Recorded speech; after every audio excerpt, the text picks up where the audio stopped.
Dia yang lain di kolong tempat tidur menatapku sambil gemeteran dan berkata, "Ayah, ada seseorang di atas tempat tidur." Wah, ini kayak gue pernah denger. Gue pernah denger. Di kisah Api Unggun kali ini kita mau ngomongin, bukan ngomongin sih, gue ada cerita creepypasta. Oke, dan ini serem gak nih? Tapi pendek-pendek aja. Serem gak? Serem banget. Oke. Jadi kita react ya, nanti kita. Oke, gue pengen dengerin. Justru iya, gue pengen. Ini soalnya kan kayak, ini suasananya lagi dapet banget nih. Fixin. Tapi buat temen-temen, buat crackers ya di rumah, boleh mungkin sambil matiin lampu. Nah, itu udah pas banget sambil pakai kupluk biar mirip kayak kita, Bos. Siapin selimut sama snack-snack mungkin kalau mau ya. Boleh. Silakan. Biar lebih merasuk ke dalam Bener. ceritanya. Dan boleh mungkin pasang suara-suara jangkrik. Kan udah ada. Kita udah ada ini. Nggak perlu. Oke, kalau gitu kita akan masuk ke creepypasta cerita yang let's go. pertama. Aku terbangun karena mendengar seseorang mengetuk kaca. Semula aku menyangka ketukan itu berasal dari jendela. Sampai akhirnya aku sadar kalau aku mendengar bunyi itu datang dari cermin. Berarti di cermin itu ada makhluk yang Di belakang cermin Iya, itu. yang mengetuk ingin keluar dari cermin. Berarti kalau lu lihat cermin itu ada orang dong yang gitu minta keluar. Serem dong. Lu bayangin ada sosok ketok-ketok gitu di dalam cermin lu. Oh, jadi pas lihat cermin itu pun sosok itu ada? Iya. Wah. Gimana itu? Serem. Iya, apa yang lu akan lakukan? Apakah lu akan buang cermin itu? Atau lu akan pecahkan cermin itu? Takutnya kalau dipecah kan keluar makhluk. Cerminnya udah pecah, keluar lagi.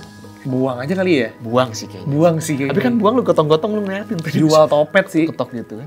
Jual aja kali ya? Hah? Jual kan, kalau dijual kan biar Iya, lu kan ngegotong-gotongnya, itu makhluknya masih ada gitu. Lah, ya bodo amat. Lah kan dia kakak keluar. Tapi kan lu ngeliatin. Ya bodo amat. Nah, makanya diplastikin. Oh, plastikin dulu bener. Bubble Plastik wrap, gitu. ya kan? Iya. Pecah lah nanti kalau dikirim. Yang kedua. Oke. Saat aku menyelimutinya di tempat tidur, ia berkata, "Ayah, tolong periksa apa ada monster di kolong tempat tidur." Ayahnya menengok ke kolong tempat tidur dan aku melihat dia yang lain di kolong tempat tidur menatapku sambil gemeteran dan berkata, "Ayah, ada seseorang di atas tempat tidur." Wah, ini kayak gue pernah denger. Gue pernah dengar. Ini Ya, tapi gue gak ngerti maksudnya nih. Tapi maksudnya gini, ayahnya nengok ke bawah. anak itu di bawah, bro. Jadi dia nggak ngomong sama anak yang di yang first place ya. atas, kagak. Jadi yang minta bapak lihat ke bawah itu jadi- bukan anaknya ya. Gue bingung. Tapi jadi bingung, Kalau ini anak gue yang mana ya? Nggak taunya emang anaknya kembar, Pak. Oh iya bener juga. Iya, jadi pada saat ditelaah, nah ini kan Dan bapaknya baru inget, anak gue kayak kembar. dua, iya kan. Kenapa gue harus bingung? Nggak. Kenapa harus serem gitu? Jadi ya? tuh, jadi plot twistnya adalah Anak dipikir kembar mungkin. bener di bawah terus. Iya. Wah, keren. Tapi dianya yang lain tadi bilang dianya yang lain berarti anaknya setan dong dikatain. Enggak, iya maksudnya jadi dia ngeliat si anaknya tuh ada di bawah juga ternyata. Iya. Jadi kembar sebenarnya. Setelah bekerja keras seharian, aku pulang dan melihat istriku sedang memeluk anak kami. Normal. Normal. Aku tidak tahu mana yang lebih menakutkan. Melihat istri dan anakku yang sudah mati, atau ada yang menyusup masuk ke apartemenku untuk menaruh mereka di sini. Oke. Jadi intinya istrinya udah mati. Sebenarnya udah meninggal kan. Tapi pas sama dilihat, anaknya. ya bingung dong. Maksudnya kayak ini. Atau mungkin hilang ya. Soalnya dia serem, maksudnya apa ada yang menyusup masuk ke apartemenku untuk menaruh mereka di sini. Mungkin diculik, dia anggap udah mati, dan ternyata si anaknya ada di rumah gitu. Mencerna sih gue. Cuman ya oke, cuman masih mengawang di otak gue. Iya, maksudnya dia kan sebenarnya istri udah nggak ada. Nah itu kayak gue tangkap itu. Tapi kan tuh pulang tiba-tiba kok ada si anak gua. Menuduh. Ini setan atau Apa mungkin itu bukan istrinya tapi apa gitu loh. iya dia pokoknya Apa jangan memeluk anak-anaknya itu maksudnya untuk menculik anak-anaknya kali? enggak dong. Dan itu bukan istrinya gitu. Ya gitu lah ya pokoknya. Kalian pasti ngerti lah. Dia bertanya kenapa aku bernapas begitu berat padahal aku tidak melakukannya. Oh, dia mati. Well. Atau mungkin ada suara nafas di antara dua orang itu. Ada orang ketiga, ada makhluk ketiga yang gitu. Selanjutnya ya. Boleh lah lanjut dulu. Makin merinding gitu. Seorang gadis mendengar suara ibunya memanggil dari lantai bawah. Oh, ini pernah dengar. Kan lu belum baca tapi Tapi kan? gue pernah dengar. Tapi lu pernah dengar tapi lu belum pernah baca kan? Jadi ia beranjak dari kamarnya dan bersiap untuk menuruni tangga. Misalnya lu, nyokap lu manggil, "Rian," gitu. Ya, oke. Lu keluar nih. Siap. Saat ia melangkah kakinya di anak tangga, ibunya menyeret gadis itu kembali ke dalam kamar dan berkata, "Jangan turun, Nak. Ibu juga dengar suara yang manggil." Wih. Ibu lu yang mana? Iya. Dan di bawah, ibu nggak mungkin kembar nih. Ya, Ibu nggak nggak mungkin. kembar. Kalau ibu tiri Anak- bisa. Ibu Anak tiri bisa ya. kembar, ibu nggak kembar. Yang mana kan? Ibu. Yang narik. Pasti yang narik ya sih. Terus tadi di bawah. Jangan dengarkan dia. Dengarkan di atas. Hai, itu Waduh. banyak tuh, jadi panjang tuh episode tuh. Jadi mencari ibu yang Sinetron benar. tuh, iya. Siapakah ibu yang benar gitu? Serem ya. Serem. Jangan-jangan dua-duanya bukan ibunya, dua-duanya sama-sama Terus setan. bapaknya juga ada 2. Mantap, susah tuh. Makin ribet ceritanya. Aku tak sengaja mengirimkan SMS ke nomor yang tak dikenal. Tapi saat aku menerima balasannya, ia memanggilku dengan nama lengkapku. Iya, oke. Kehack kali ya. Ya bukan, maksud gue siapa tahu nama itu Terkenal ya, sebenarnya mungkin. memang dia tahu juga temennya. Iya. Jadi belum di save aja nomor ya. Nggak terlalu serem ya ini.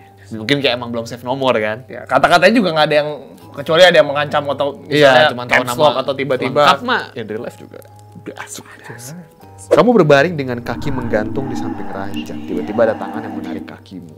Oke. Itu bayangan-bayangan. Iya, kayak biasanya kalau Tuh tidur kadang selimut tuh kakinya suka nggak keselimut nih. terus kan suka kita cuma kepikiran. firasat ya, kayak Ada yang narik nih, takut tarik nih. ditutup Terus lagi. langsung ini. Ih, dasar kan. Imajinasi. Iya, imajinasi. Banyak nonton film horor itu mah. Selanjutnya nih. Anakku selalu tersenyum ke arah tangga rumah. Padahal tidak ada siapa-siapa di sana. Saat aku tanya, kamu kenapa? Kenapa kamu tersenyum? Mama tidak lihat. Itu ada kakak perempuan yang lagi main ayunan di lehernya. Matanya besar, lidahnya keluar dan kakaknya senyum. Mah, berarti gantung diri, bos. Gantung main ayunan di leher, gantung. Cakep nih. Ini serem nih. Cakep nih. Senyum lagi kan? Permainan kata-katanya mantap juga nih. Gitu kan. Tangga gitu loh. Tangga kan emang suka serem ya, kayak suatu kayak lorong gitu kan kalau Iya, tangga. bener. Gue bacanya merinding loh, padahal fiktif, saya tahu ini fiktif. Aku kasihan pada anak itu yang sudah lama mencari kakaknya yang hilang. Sampai akhirnya aku membunuh anak itu agar dia bisa cepat bertemu kakaknya. Itu hal yang sama saat aku membunuh kakaknya waktu itu. Waduh. Ini dari perspektif pembunuh. Dia udah bunuh kakaknya. Kriminal nih, Pak. Terus dia lihat adiknya nyari-nyari kakaknya nih. Daripada kesian nih gak ketemu-temu, gue temuin aja. Jadi dibunuh juga juga. Jadi adiknya. ini ceritanya lebih ke seram ya. Seram, pembunuh, kriminal. Ya ini. Jadi kayak kasihan nih. Cak, nggak ketemu dah. Mau ketemu. Kakak, adik mau ketemu kakak. Iya. Semua berawal dari kamar mandiku. Saat itu aku sedang mandi. Aku melihat ayahku mengintip dari loteng kamar mandiku dengan muka yang pucat dan tatapan kosong. Kan lu suka ada yang Jendela. satu bisa digeser tuh, satu kotak bisa digeser buat lu naik ke atap rumah lu. Tau nggak? Kalau kamar mandi kan suka ada. Kamar mandi lu ada nggak sih? Nggak ada gua kamar mandi gua. Tapi ya pokoknya mungkin teman-teman di sini ada yang kamar Iya. mandinya tuh ada. Kamar mandi pun gua ada gitu. Itu bisa dibuka gitu. Oke. Jadi ngeliat bapaknya ngintip dengan muka pucat tatapan kosong. Bagaimana ayahku juga bisa naik ke loteng, padahal ayahku aku sembunyikan di koperku. Kriminal lagi. Ini kriminal bos. Tapi Even bapaknya emang udah mati dan akhirnya dia bunuh kayaknya sih. Kan dia taruh koper. nggak mungkin dong, kayak pasti dimutilasi gak sih? Tapi bapaknya menggentayangi dia. Jadi yang serem tuh bukan karena bapaknya bisa naik ke loteng. Tapi kan dia taruh koper. Dan kenapa udah naik? gua putus-putusin, kenapa Iya. dia bisa nyatu lagi? Begitu dalam hati dia gitu kan.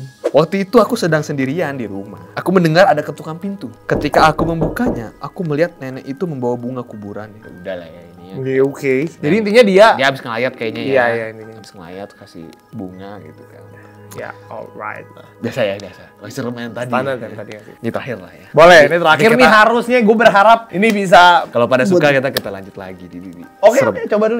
Ini sudah berhasil 100 kali, kata si sulap meyakinkan gadis yang dikunci di sebuah pemasung kepala. Kemudian dia menyalakan gergaji mesinnya. Tenang, jangan khawatir, katanya kepada si gadis itu. Kemudian pesulap itu mulai memotong kayu. Suara kayu itu semakin dekat dengan kuping si gadis, dan terus semakin berdebar, darah pun mulai muncrat, lehernya pun sudah menembus dengan gergaji. Sekarang kepala gadis itu sudah terbelah dua. Tuh kan berhasil. Oh, berhasil dibunuh. Bukan berhasil sulapnya. Berhasil dibunuh, bos. Sama kriminal, Pak. Iya. Jadi lebih kayak oke gitu, tapi kurang mistis ya. Cuman Yang serem sih kamar mandi. Kalau lu yang mana? Paling mana menurut lu yang serem? Gue sih kamar mandi. gantung diri serem juga. Kamar mandi main di tangga itu ya. Gantung diri kayak mantep tuh. Kayak itu mind blown juga gitu ya. Terus temen gue juga ada cerita. Oke, boleh. Jadi dia antar jemput. Apa Dia koran? enggak, dia kan kalau sekolah pakai antar jemput. Jemputannya nih udah depan rumah nih. Dia pakai antar jemput, tapi dia bingung kok antar jemput gua enggak datang-datang gitu. Baik. Keren enggak dijemput gitu kan. Pas besokannya tanya, kok kemarin enggak jemput gitu. Dia bilang cerita udah di depan rumah, terus ada pembantu gitu kayak lagi nyapu. Bilang kalau anaknya lagi nggak bisa sekolah gitu. Akhirnya antar jemput ya udah dong. Ternyata dia tidak ada pembantu di rumah. Waduh, Tidak ada cukup ART. seram, cukup Jadi itu siapa? Tapi yang real itu. Itu tutorial yang bukan cerita fiktif. Iya, temen gue nggak dijemput soalnya. Dan itu kan jadi merugikan. absen, Bos. Setan merugikan itu ya. Setan yang cukup iseng banget gitu. Jadi kayak gitu. Ya kalau misalnya lu suka Crackers, kita bahas cerita-cerita gini emang gue bacanya pun merinding sih. Ya, Serius, jujur, gua nggak buat. dan coba kasih mungkin apa ya, cerita yang mana yang paling serem mungkin Iya, dari komen di antara tadi berapa sih, 10-an ya? 12 cerita itu yang mana yang paling serem? Atau ada cerita-cerita kalian di komen mau kita bacain, boleh ya? Boleh. Jadi jangan lupa untuk komen pastinya Iya, di bawah. di subscribe, nyalain lonceng supaya nggak ketinggalan kisah api unggu selanjutnya. Betul sekali. Cerita beneran juga boleh kalau mau. Boleh. See you next video. Stay cracky. Salam Crack. Cek cek Tingkum tingkum. pria. Iya.